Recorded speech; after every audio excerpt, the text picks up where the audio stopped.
नमस्कार विद्यार्थी मित्रांनो, आज आपण इयत्ता 5वी 6वी 7वीसाठी उपयुक्त घटक व्याकरणाचा घेऊन आलेलो आहोत.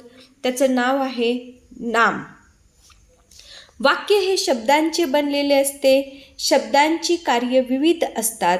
त्यांच्या विविध कार्यावरून त्यांना वेगवेगळी नावे देण्यात आलेली आहेत. त्यांना शब्दांच्या जाती असं म्हणतात. पहा मुलांनो, वाक्य हे शब्दांचं बनलेलं आहे आणि शब्द जेव्हा वाक्यात येतात तेव्हा प्रत्येक शब्दाचं वेगवेगळं कार्य असतं.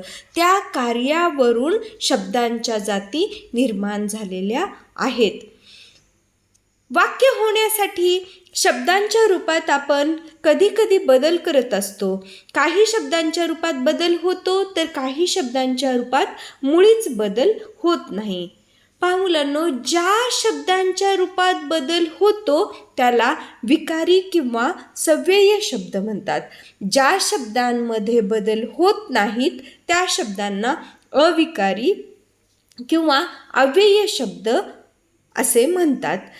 जेव्हा वाक्य तयार होत असताना काही शब्दांमध्ये आपण बदल करतो आणि तो बदल होतो त्याला विकारी म्हणायचं. ज्या शब्दांमध्ये बदल होत नाही त्या शब्दांना अविकारी शब्द असे म्हणतात. शब्दांच्या जातीचे मुख्य 2 प्रकार आहेत, विकारी शब्द, अविकारी शब्द. विकारी शब्दामध्ये 4 प्रकार येतात, नाम, सर्वनाम, विशेषण, क्रियापद. या शब्दांमध्ये बदल होतो. ज्या शब्दांमध्ये बदल होत नाही त्या शब्दांना अविकारी शब्द असे म्हणतात.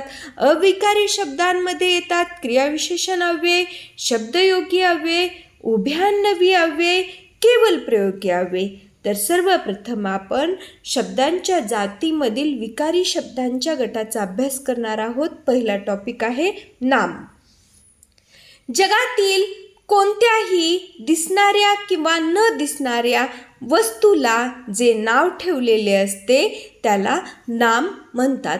पहा मुलांनो, या पृथ्वी तलावर जेवढ्या काही वस्तू आहेत तर त्या दिसणाऱ्या आणि न दिसणाऱ्या अशा दोन्ही वस्तूंना आपण नावे ठेवलेली आहेत आणि त्या नावांनाच व्याकरणाच्या भाषेमध्ये नाम असं म्हणतात. पाहूयात आता काही नावं. मुलांची नावे: शरद, सलील, सुनील, शुभम, ओमकार. मुलींची नावे: समीरा, शीतल, सुमन, वैष्णवी, अभिलाषा, सृष्टी. पक्ष्यांची नावे: कावळा, चिमणी, मोर. प्राण्यांची नावे: वाघ, सिंह, ससा. फुलांची नावे: गुलाब, मोगरा, चाफा. फळांची नावे: आंबा, पेरू, पपई. भाज्यांची नावे: कोबी, भेंडी, भोपळा. वस्तूंची नावे: टेबल, खुर्ची, फळा. पदार्थांची नावे: पहा मुलांनो, जे तुमची मम्मी दैनंदिन जीवनामध्ये घरामध्ये काही पदार्थ बनवते त्यांना सुद्धा नावे आहेत. लाडू, चिवडा, चकली, करंजी. नद्यांची नावे: गंगा, यमुना, गोदावरी, कृष्णा, कावेरी, सरस्वती. पर्वतांची नावे: हिमालय, सह्याद्री, सातपुडा. अवयवांची नावे: नाक, कान, डोळा, जीभ, त्वचा. नात्यांची नावे: भाऊ, बहीण, आई, वडील, मामा, मावशी, आजी, आजोबा. काल्पनिक नावे: परी, राक्षस, देवदूत. मुलांनो, आपण जे पाहिलेलं नाही त्यांना सुद्धा आपण नावे दिलेली आहेत. उदाहरणार्थ आपण परीला पाहिलं नाही, देवाला पाहिलं नाही, राक्षसाला पाहिलं नाही तरी सुद्धा नावे आहेत. गुणांची नावे: प्रत्येकाच्या अंगामध्ये कोणत्या ना कोणत्या प्रकारचे गुण असतात त्यांना सुद्धा नावे आहेत. शौर्य, नम्रता, महानता. कधी आपण खूप खुश असतो, कधी खूप दुःखी असतो. या मनाच्या स्थितीला सुद्धा काही नावं दिलेली आहेत. आनंद, दुःख, उदास.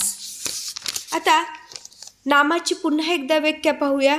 व्यक्ती, वस्तू, ठिकाण, पदार्थ, दृश्य, अदृश्य वस्तूंना दिलेल्या नावास नाम असे म्हणतात.